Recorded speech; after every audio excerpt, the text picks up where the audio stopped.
जय हिंद दोस्तों, आपका बहुत बहुत स्वागत है हमारी एक और नई वीडियो में। इस वीडियो में हम फिर से बात करने वाले हैं BEGS 185 इंग्लिश लैंग्वेज टीचिंग के बारे में। तो दोस्तों, अगर आपने हमारी पहली वीडियो नहीं देखी तो नीचे डिस्क्रिप्शन में लिंक है पूरे प्लेलिस्ट का, जिसमें हम यूनिट 1 कंप्लीट कर चुके हैं। बहुत ही इम्पोर्टेंट और सभी जो इम्पोर्टेंट क्वेश्चंस हैं, टॉपिक्स हैं, वो सभी क्लियर हो चुके हैं। इस वीडियो में हम स्टार्ट करने जा रहे हैं यूनिट 2, और बने रहिए हमारी वीडियो में लास्ट तक चीज़ों को सभी आसान तरीके से समझने के लिए। साथ ही यहाँ पर मैंने पूरी आपकी बुक में नोट्स बनाए हैं, जो इम्पोर्टेंट चीज़ें हैं उन्हीं को कवर कराऊंगा, क्योंकि कम टाइम है और कम टाइम में सिर्फ नोट्स से अगर आप पढ़ो तो बेहतर होगा। ठीक है, तो सभी इम्पोर्टेंट चीज़ें हर एक यूनिट में देखते चलेंगे। आज की इस वीडियो में यूनिट 2 लिया है मैंने, और इसकी 2-3 वीडियो होंगी तब जाकर ये यूनिट कंप्लीट होगा।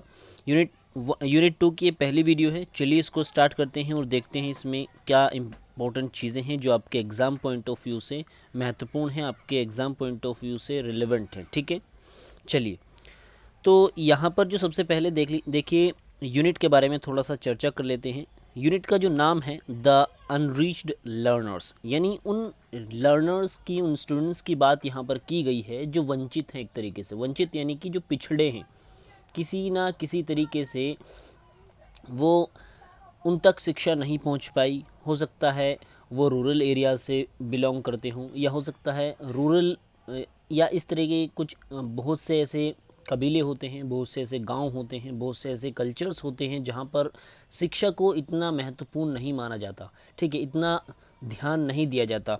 तो ऐसे लोग जिन तक शिक्षा नहीं पहुंच पाई सही ढंग से, जिस रूप से, जिस तरीके से पहुंचनी चाहिए थी, उनको बोलते हैं अनरीच्ड लर्नर। ठीक है, या बहुत कम मात्रा में पहुंच पाई है। ठीक है, 5वीं 6वीं तक पढ़ पाए हैं सिर्फ। ठीक है, या दूसरी तीसरी क्लास तक ही पढ़ पाए हैं। ठीक है, आगे अपनी जो शिक्षा है, अपनी जो एजुकेशन है, उसको कंप्लीट नहीं कर पाए।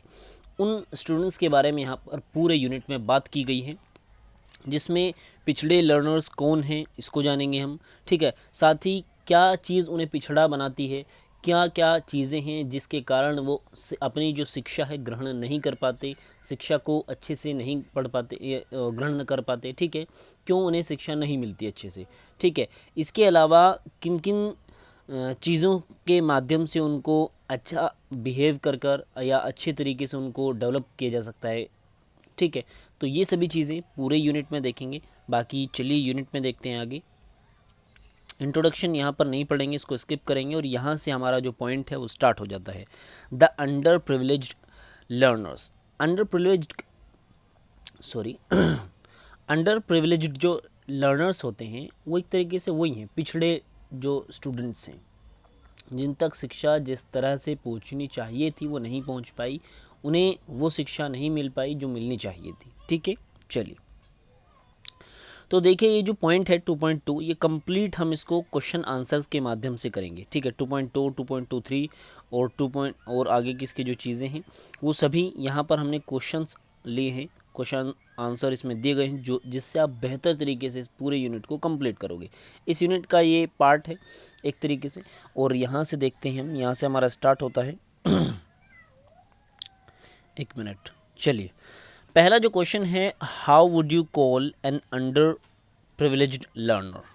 ठीक है, who would you call, sorry how नहीं, who would you call an underprivileged learner, यानी कि किसको हम बुला सकते हैं एक अंडर प्रिविलेज लर्नर, जिस तक कौन एक पिछड़ा या शिक्षा से वंचित विद्यार्थी या पढ़ने वाला कहा जा सकता है। चलिए यहाँ पर देखते हैं इसको। The term underprivileged or unreached is used to refer to the disadvantaged section of people who are economically, socially, geographically backward. जो अंडर प्रिविलेज्ड और अनरीच्ड शब्द है वो उन लोगों को दिखाने के लिए, उन लोगों को दर्शाने के लिए इस्तेमाल किया जाता है, उस तबके को दिखाने के लिए इस्तेमाल किया जाता है जो इकोनॉमिकली, सोशली, जियोग्राफिकली बैकवर्ड है, पिछड़े हैं। ठीक है, यानी कि सामाजिक रूप से, शैक्षणिक रूप से और ज्योग्राफिकली, यानी ऐसे जो जिस एरिया में वो रह रहे हैं उस रूप से भी वो पिछड़े हुए हैं। ठीक है, उन तक शिक्षा नहीं है, संसाधन नहीं है। ठीक है, और रूरल एरियाज़ में रह रहे हैं, गांव देहात के एरियाज़ में रह रहे हैं, वो सब क्या किनको उन सभी को हम बुला सकते हैं अंडर प्रिविलेज्ड। ठीक है, आई होप कि जो मैं समझा रहा हूँ आप समझ रहे होंगे। चलिए आगे बढ़ते हैं। They are in an unfavourable position compare to other sections of society, यानी वो एक अलग पोजीशन पर हैं। ठीक है, जिस तरीके से जो हमारी सोसाइटी है उससे बिल्कुल हटकर हैं वो। ठीक है, और since they do not have access to proper nutrition, proper health, good education facilities and skill development, यानी कि जब से उनके पास प्रॉपर एजुकेशन नहीं मिल पाई, उन्हें प्रॉपर न्यूट्रिशन उन तक नहीं पहुंच पाया, प्रॉपर जो हेल्थ केयर चीज़ें मिलनी चाहिए थी वो नहीं मिल पाई, और प्रॉपर एजुकेशन जब उनके पास नहीं पहुंचती किसी तबके के पास, तो उसको वो अंडर प्रिविलेज्ड या अनरिच्ड कहकर पुकारा जाता है, पिछड़ा हो जाता है। ठीक है, this may be due to poverty, culture disadvantage, ये सभी चीज़ें हम देखेंगे कि किस किस कारण से ये चीज़ें होती हैं, क्या कारण होते हैं कि एक जो तबका है समाज का वो अंडर प्रिविलेज या कहिए अनरीच्ड हो जाता है, पिछड़ा हो जाता है। ठीक है, चलिए यहाँ पर हमारा क्वेश्चन जो था उसका आंसर आपको मिल गया होगा कि किन लोगों को अंडर प्रिविलेज्ड बुलाया जाता है। ठीक है, नेक्स्ट क्वेश्चन यहाँ पर हम देखने वाले हैं। आई होप कि ये क्वेश्चन आप बहुत अच्छे से समझ गए होंगे। नेक्स्ट क्वेश्चन जो हमारा है, what are the causes of their deprivation, यानी कि कौन से ऐसे कारण हैं जो उनको डिप्रिव करते हैं, यानी उनको दबाते हैं। ठीक है, पिछड़ा बनाते हैं। ठीक है, चलिए देखते हैं। हमारा जो आंसर है सेकंड आंसर वो यहाँ से स्टार्ट है। ठीक है, यहाँ से चलिए, What makes them underprivileged, यानी कौन सी चीज़ें उन्हें underprivileged बनाती हैं। The cause of backwardness of such learner can be many as we have mentioned above, यहाँ पर मेंशन की गई हैं। सबसे पहली चीज़ है पुअर्टी, यानी गरीबी। गरीबी एक सबसे बड़ा कारण है एक तबके का, एक समाज के वर्ग का पिछड़ने का।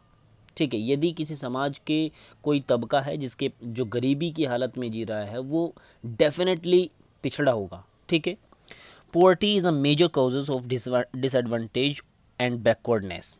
Due to lack of means, such learners are deprived of many experience and opportunities. यानी गरीबी के कारण बहुत से ऐसे स्टूडेंट्स हैं जो दबाए जाते हैं। ठीक है, जिन्हें अपॉर्चुनिटीज़ नहीं मिलती। They may have working parents who have very little time to interact और टॉक टू दैम। ऐसे में अक्सर हम देखते हैं ऐसे बच्चों के जो माता पिता होते हैं वो भी वर्किंग होते हैं, काम में लगे हुए होते हैं, क्योंकि आजीविका के लिए वो इतने बिजी रहते हैं कि 2 वक्त की रोटी जुटाने के लिए पूरा पूरा दिन उन्हें मजदूरी करनी पड़ती है। तो ऐसे में वो अपने बच्चों पर ध्यान कैसे देंगे। ठीक है, और जब बच्चों पर ध्यान नहीं दिया जाता, उनकी शिक्षा पर ध्यान नहीं जाता, उनसे सही तरीके से इंटरेक्ट नहीं किया जाता, बातें नहीं की जाती कि बच्चों आपको क्या प्रॉब्लम है, पढ़ाई से संबंधित उनसे बातें नहीं की जाती, तो कहीं ना कहीं इस तरीके के जो बच्चे होते हैं उन्हें सपोर्ट नहीं मिल पाता। और उन्हें इसके अलावा इंस्टेड ऑफ इट उन बच्चों को अपने साथ जो ऐसे पेरेंट्स होते हैं अपने साथ उसे काम पे लगा लेते हैं, क्योंकि महत्व जो होता है शिक्षा का वो नहीं समझ पाते। एक अनपढ़ व्यक्ति है वो क्या समझेगा कि जो शिक्षा का महत्व है क्या है। उसको पता है कि शिक्षा किसी काम नहीं आएगी, हमारे काम यही आएगी जो मजदूरी है, क्योंकि इसी से हमारी आजीविका चलती है। ठीक है, तो ये सब चीज़ें हैं। सबसे बड़ी चीज़ है पुअर्टी जो कि कारण बनती है पिछड़ेपन का। अगली चीज़ है discrimination and exploitation. The exploitation of the less privileged by the more privileged and powerful classes of society। जब डिस्क्रिमिनेट किया जाता है ऐसे स्टूडेंट्स को जो गरीब स्टूडेंट्स हैं। ठीक है, ऐसे स्टूडेंट्स जो पिछड़ी वर्ग से आते हैं उनको कहीं ना कहीं एक्सप्लॉइट किया जाता है, डिस्क्रिमिनेशन उनके साथ होता है। उनको जो अपॉर्चुनिटीज़ मिलनी चाहिए थी वो जो स्टैंडर्ड व्यक्ति होते हैं, जो अच्छी रिच फैमिली से स्टूडेंट्स आते हैं, उनको दे दी जाती है। ठीक है, उनका हक ले लिया जाता है, उन्हें वो अपॉर्चुनिटीज़, वो जो सोर्स होते हैं वो नहीं मिल पाते जो मिलने चाहिए थे। ठीक है, ये society has its root in history, यानी कि इतिहास की जड़ों में छुपा है। और अक्सर ये देखा जाता है, हमेशा से यही होता आया है कि जो गरीब लोग हैं, पिछड़ी जाति के लोग हैं, जो पिछड़े हैं, गरीब हैं, ठीक है, उनसे, उनके बच्चों से जो सोर्सेज हैं, जो अपॉर्चुनिटीज़ है, वो छीन ली जाती हैं अमीरों के द्वारा। ठीक है, चलिए आगे बढ़ते हैं। द बेसिस, एक minute, the basis against these sections reduce the availability of opportunities and increase the likelihood of their being exploit। वही चीज़ें जो मैंने आपको बताई कि उनसे अवेलेबिलिटी और इन अपॉर्चुनिटीज़ छीन ली जाती हैं। ठीक है, चलिए, तो ये चीज़ें हैं। अगला जो पॉइंट है हमारा, जोग्राफिकल और लोकेशनल डिसएडवांटेज। ठीक है, देखिए, बहुत से ऐसे लोग हैं, बहुत से ऐसे तबके हैं, ऐसे वर्ग हैं जो गरीब तो हैं, लेकिन गरीब के साथ साथ वो ऐसे एरियाज़ में रह रहे हैं जहाँ पर सुविधाएं हैं ही नहीं। ख़ासकर नॉर्थ ईस्ट की अगर बात की जाए, जो काफ़ी गरीब राज्य हैं, जैसे कि मेघालय हुआ, मिजोरम हुआ, तो ऐसे राज्यों में क्या होता है, ज़्यादा पढ़ाई लिखाई पर ध्यान नहीं दिया जाता, क्योंकि ऐसे क्षेत्रों में जो सोर्सेज हैं, एजुकेशन के सोर्स हैं, वो बहुत कम है एक तो। ठीक है, ठीक है।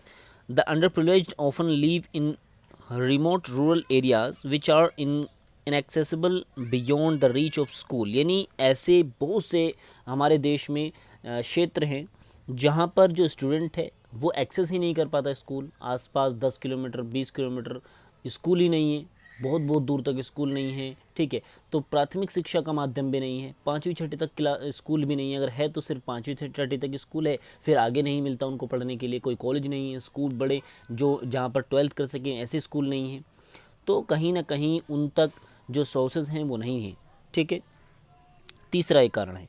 अगला है कल्चरल डिसएडवांटेज। आपने बहुत सी बार देखा होगा, कुछ ऐसी कास्ट्स हैं, कुछ ऐसे वर्ग हैं, कुछ ऐसे लोग हैं, कुछ ऐसे गांव हैं जो पढ़ाई पर बिल्कुल ध्यान नहीं देते। जहाँ के लोग पढ़ाई पर बिल्कुल ध्यान नहीं देते, वो सोचते हैं कि हमारी जो आजीविका है वो आम मजदूरी से ही चलने वाली है। आपने अक्सर सुना होगा, बहुत से ऐसे लोग हैं जो माइंड में बनाए रखते हैं कि सरकारी नौकरी या किसी भी तरह की जो पढ़ लेते हैं बच्चे, उनको नौकरी मिलती नहीं है।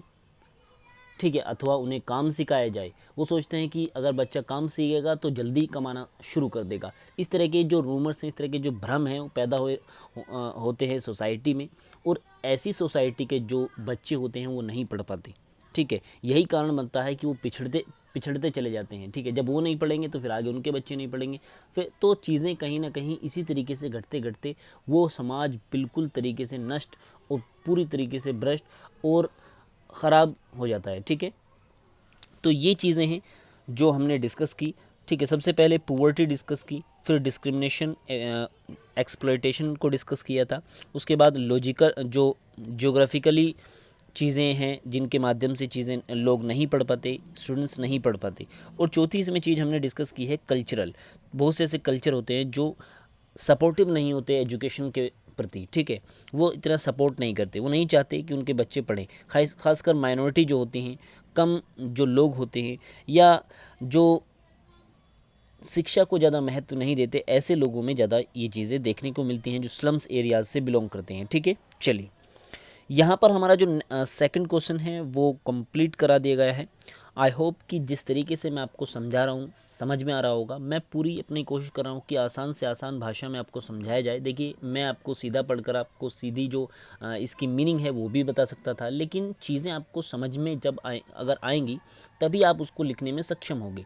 ठीक है, आपको नोट्स भी दिए जा रहे हैं, साथ ही पढ़कर भी मैं आपको बता रहा हूँ, उसके बाद समझाया भी जा रहा है। तो इससे ये होगा कि जो मैं पढ़ रहा हूँ उससे आपको वर्ड्स मिलेंगे, क्योंकि अपने वर्ड्स में जो लिखोगे वो चीज़ें इतनी बेस्ट नहीं होंगी। यहाँ से वर्ड्स उठाने पड़ेंगे आपको, कुछ ऐसी वोकेबलरीज उठानी पड़ेंगी जो आपके आंसर में जान डाल दें।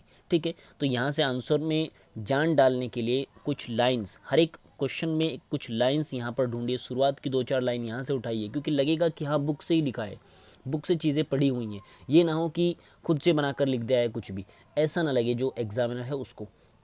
ठीक है, तो पढ़ने का मतलब ये है, और समझाने का चीज़ें ये हैं कि चीज़ें आप तक समझें। जब आप समझोगे तभी उनके बारे में ज़्यादा से ज़्यादा लिख पाओगे। ठीक है, चलिए आगे चीज़ों को देखते हैं, अगला क्वेश्चन देखते हैं। अगला जो क्वेश्चन है वो भी बिल्कुल लगभग इसी तरीके से, which characters stand in the way of learning, describe them, ये तो 2-3 लाइन में पूछा गया है लेकिन हम इसको इन डिटेल डिस्कस करेंगे। विच कैरेक्टर्स, देखिए कैरेक्टरिस्टिक बोलते हैं विशेषताओं को। तो ऐसी कौन सी विशेषताएं, कौन सी ऐसी चीज़ें हैं जो लर्नर्स के रास्ते में बाधाएं उत्पन्न करती हैं, बाधा रास्ते में खड़ी हैं, उन्हें आगे बढ़ने या डेवलप्ड होने में कहीं ना कहीं रोकती हैं, बाधा उत्पन्न करती हैं। ठीक है, इन्हें है तो इसका मीनिंग विशेषताएं, लेकिन इनको हम लेंगे बाधाओं के रूप में। ठीक है, चलिए आंसर को देख लेते हैं। Some of the characteristics common amongst under privilege learners are listed below, यानी यहाँ पर जो कुछ चीज़ें लिस्ट की गई हैं वो आम बात है उन लोगों के द्वारा फेस की जाती हैं जो अंडर प्रिविलेज्ड हैं, जो पिछड़े हैं, जो शिक्षा के जो शैक्षणिक रूप से और आर्थिक रूप से पिछड़े हुए लोग हैं, उनके द्वारा आम रूप में ये चीज़ें फेस की जाती हैं। सबसे पहली जो चीज़ है, जब वो चीज़ें को यानी देखिए यहाँ पर जो एक सिचुएशन ऐसी बनी है कि जो स्टूडेंट्स अंडर प्रिविलेज्ड हैं, जो पिछड़े छात्र हैं, जब वो कभी पढ़ने की कोशिश करते हैं या आगे बढ़ने की कोशिश करते हैं तो ये चीज़ें उनको कहीं ना कहीं रोकती हैं, इतना समझिए। ठीक है, चलिए डिस्कस करते हैं। सबसे पहली है लो कोग्निटिव एबिलिटी। देखिए कोग्निटिव जो शब्द है वो रिकॉग्नाइजेशन से निकला है। रिकॉग्नाइजेशन आपने सुना होगा, अक्सर आप जब फिंगरप्रिंट वगैरह डालते हो तो रिकॉग्नाइज होता है। ठीक है, चीज़ें यानी कि स्टोर होती हैं। तो लो कोग्निटिव एबिलिटी, चीज़ों को ग्रहण करने की, इंफॉर्मेशन को एब्जॉर्ब करने की जो एबिलिटी है बहुत कम या लो, यहाँ से इसको लिया गया है।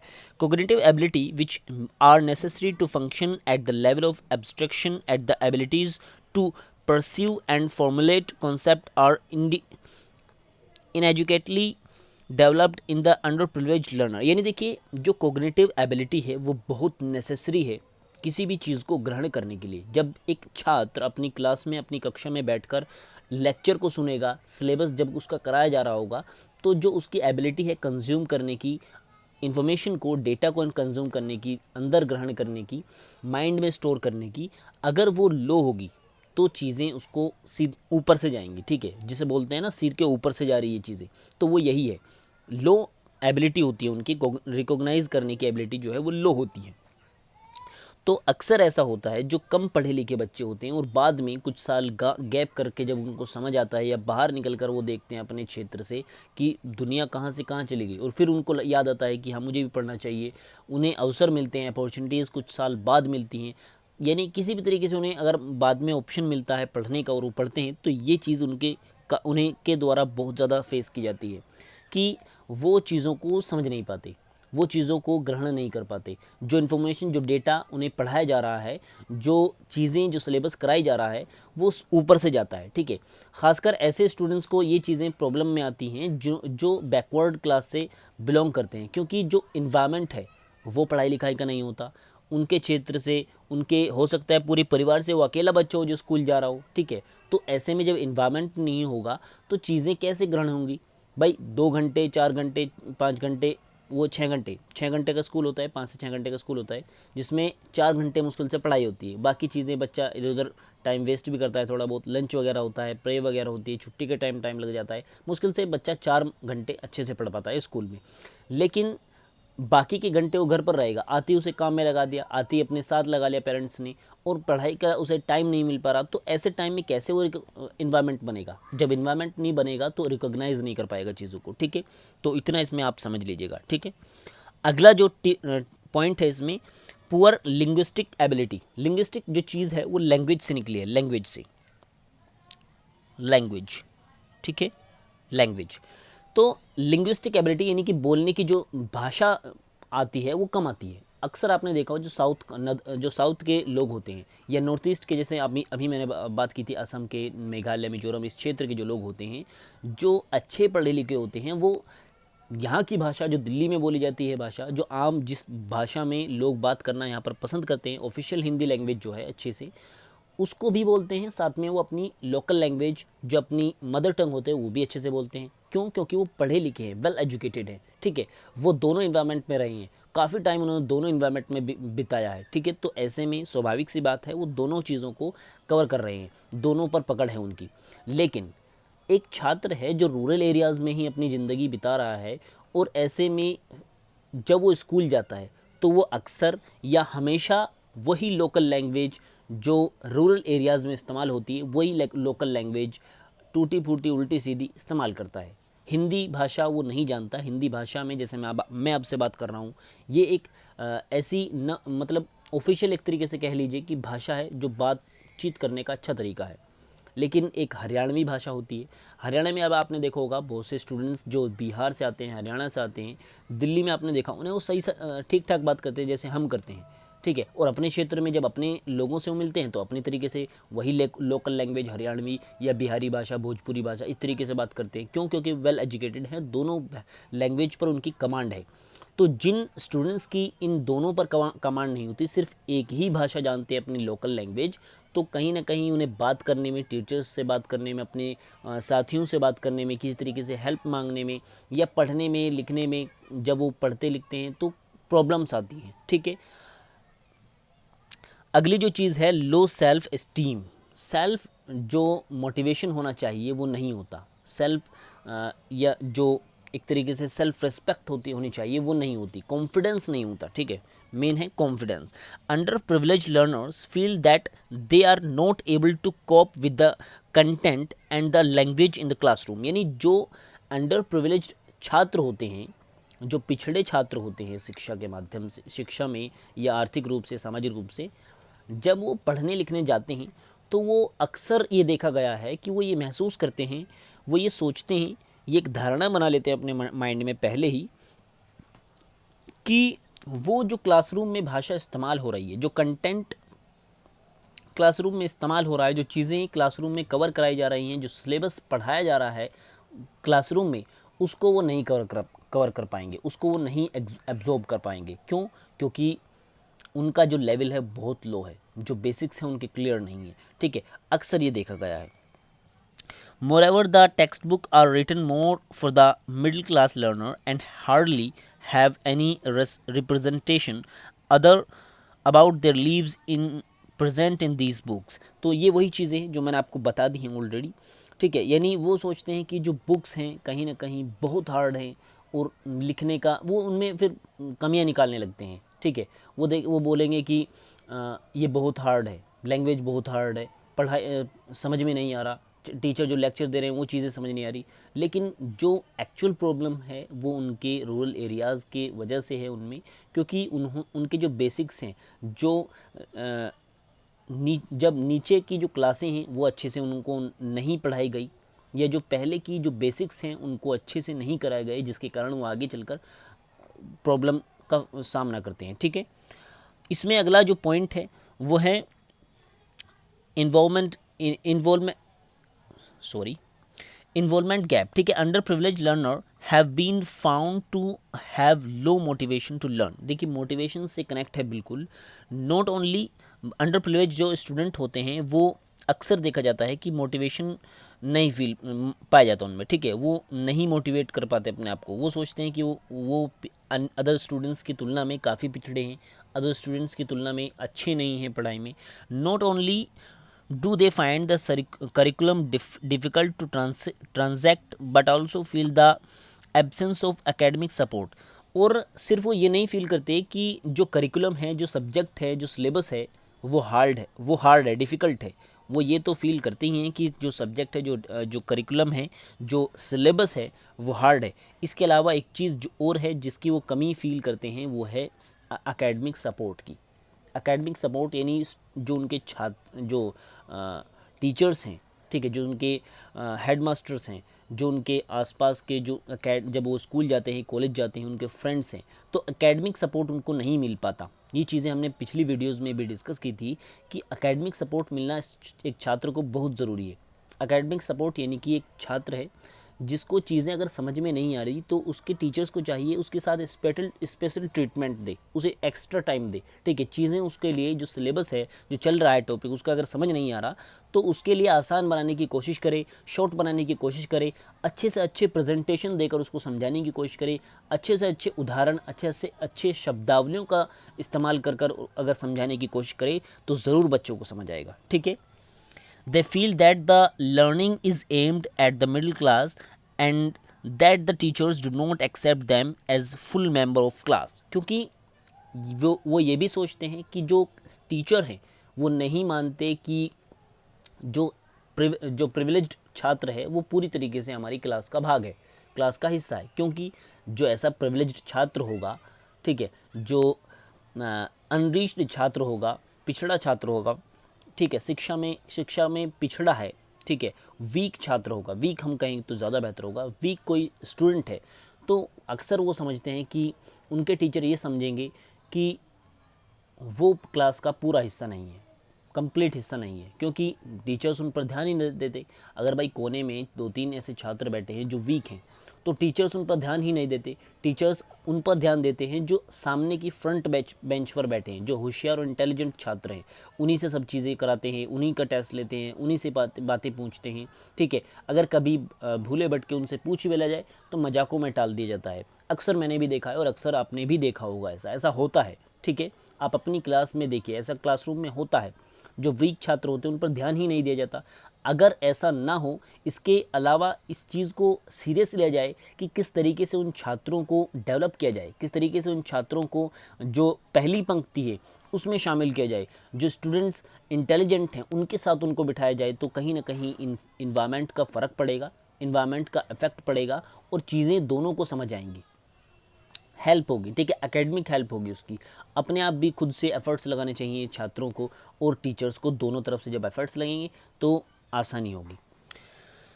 दे watch the class go by and feel that all that is happening in the classroom is not relevant to their lives. अक्सर ये भी सोचते हैं कि जो चीज़ें उनके क्लासरूम में चल रही हैं, क्लास चलती चली जा रही है और जो चीज़ें डे बाय डे बीतती जा रही हैं, जो चीज़ें होती जा रही हैं, कवर होती जा रही हैं, टॉपिक्स, विषय, सब्जेक्ट्स जो भी कवर हो रहे हैं, वो उनकी जो लाइफ है वो उससे रिलेवेंट नहीं होते, ठीक है। इस वजह से, क्योंकि देखिए 4 घंटे, जैसे मैंने बताया 4 घंटे एक छात्र पढ़ता है स्कूल में, घर जाते ही कुछ मतलब नहीं है मैथ से, कुछ मतलब नहीं है इंग्लिश से, घर जाकर वही काम जो पेरेंट्स कर रहे हैं वही काम में लग जाएगा।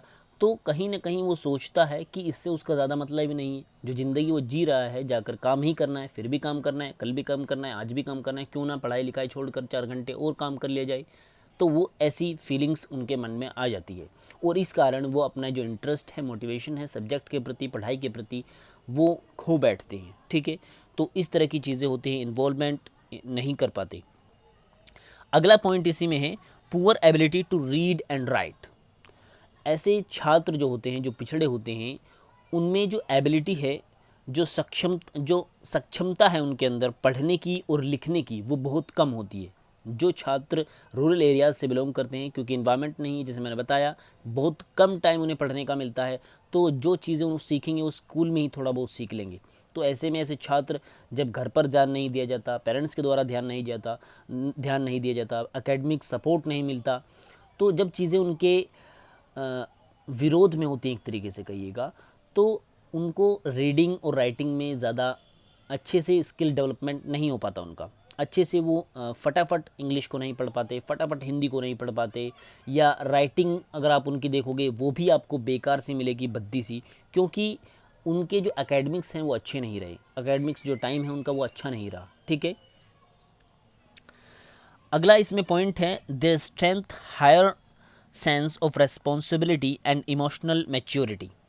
देखिए बहुत इंपॉर्टेंट ये पॉइंट है इसके अंदर, their higher sense of responsibility and emotional maturity. अक्सर आपने देखा होगा जो गरीब बच्चे होते हैं उनके ऊपर, उनके कंधों के ऊपर जिम्मेदारी बहुत कम एज में आ जाती है। गरीबी हर काम उनसे करा लेती है, गरीबी उनसे बाज़ारों में सामान बिकवा लेती है, ठीक है। गरीबी उन्हें दुकान लगाने पर मजबूर करती है, गरीबी उन्हें मजदूरी करने पर मजबूर करती है। तो इमोशनली वो मैच्योर हो जाते हैं, अपने बहन भाइयों को संभालने लगते हैं, ठीक है, और घर का खर्चा संभालने की उनके अंदर एक दृष्टिकोण बन जाता है कि किस तरीके से पैसे कमाए जाए। इस तरह की चीज़ें उनके माइंड में आने लगती है, जिसके कारण उनका सीधा इफेक्ट पड़ता है उनके एजुकेशन पर, और पढ़ाई के प्रति उनकी रुचि खत्म होकर वो कमाने धमाने में लग जाते हैं, ठीक है। चलिए यहाँ पर ये हमारा वीडियो कंप्लीट हो जाता है। तीनों क्वेश्चंस हमने बहुत अच्छे से डिस्कस कर लिए हैं।